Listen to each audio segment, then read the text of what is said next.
Shalom, saudara-saudara yang dikasihi Tuhan Yesus Kristus, selamat pagi.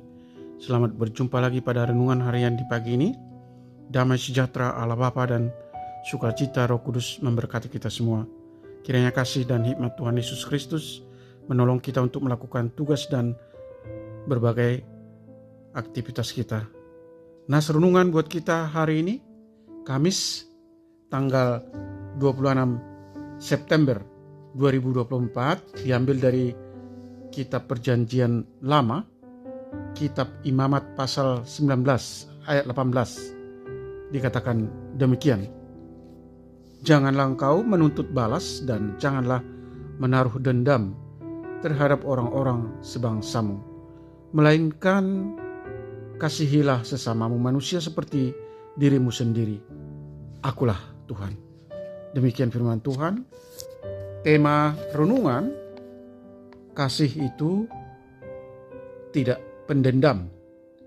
Saudara yang dikasihi Tuhan Yesus Kristus, ketika disakiti, dijahati atau diperlakukan secara tidak adil oleh orang lain, naluri kita cenderung untuk melakukan pembalasan atau menyimpan dendam di hati, yang sewaktu-waktu ketika timing sudah tepat akan kita balas. Sebagai orang percaya, layaklah kita memelihara dendam. Mendendam adalah pelanggaran terhadap firman Tuhan. Dendam berarti menyimpan akar pahit, sakit hati, dan juga kebencian terhadap orang lain. Orang yang mendendam pasti memiliki hati yang tidak bersih.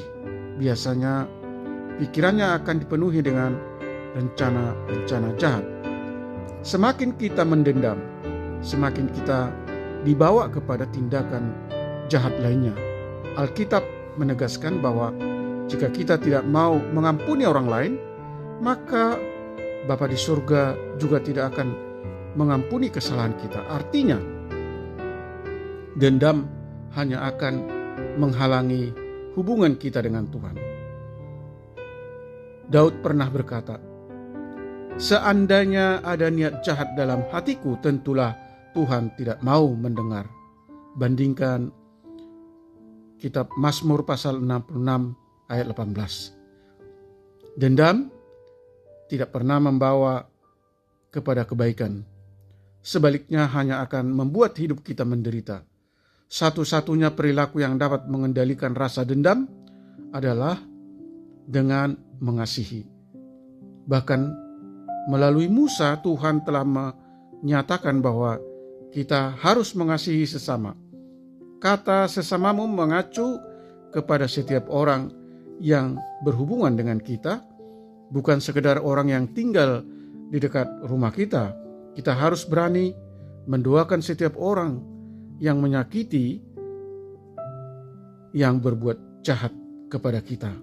Sehingga sikap tenang saat menghadapi situasi apapun, bahkan ketika merasa terancam, adalah sesuatu yang sangat penting.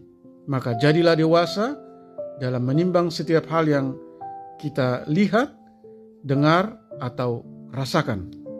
Saudara yang terkasih di dalam Yesus Kristus, ingatlah akan firman Tuhan yang tertulis dalam Roma pasal 12 ayat 19, bahwa pembalasan itu adalah hakku, akulah yang akan menuntut pembalasan, firman Tuhan. Amin. Mari kita berdoa. Bapa Surgawi,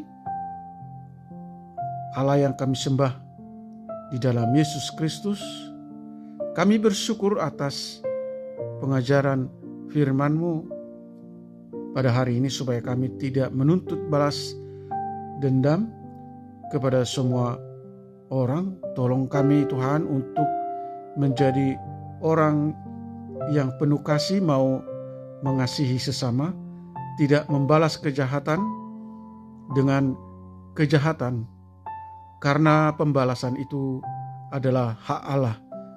Tetapi melakukan apa yang baik bagi semua orang. Mampukan kami, Tuhan, untuk memaafkan orang yang berbuat salah dan mencederai diri kami. Beri kami hikmat dan kekuatan untuk menghadapi berbagai pencobaan. Beri kami pemahaman bahwa kepahitan, amarah, fitnah, serta segala kejahatan adalah dosa yang harus kami singkirkan dari dalam diri kami. Tolong kami, anak-anak Tuhan, para pendengar renungan pagi ini, untuk berbaik hati kepada sesama, berbelas kasihan, dan saling mengampuni sebagaimana Allah dalam Kristus telah mengampuni kami. Anugerahkan kami kesehatan, sukacita, damai, sejahtera Allah. Jadikan kami menjadi berkat bagi orang banyak. Buatlah usaha dan pekerjaan kami selalu berhasil, dan bukalah pintu rezeki dan kecukupan bagi mereka yang berkekurangan dan pihak yang lemah. Tuhan kiranya berkarya, berbelas kasih, menyembuhkan mereka yang sakit, mereka yang dirawat di rumah sakit atau di rumah mereka masing-masing. Tuhan menopang mereka yang letih lesu dan berbeban berat. Hibur mereka yang bersedih dan berduka. Terima kasih Tuhan. Segala puji dan hormat bagimu Allah yang kami sembah di dalam Yesus Kristus. Amin. Salam, selamat beraktivitas, tetap sehat. Tuhan Yesus memberkati.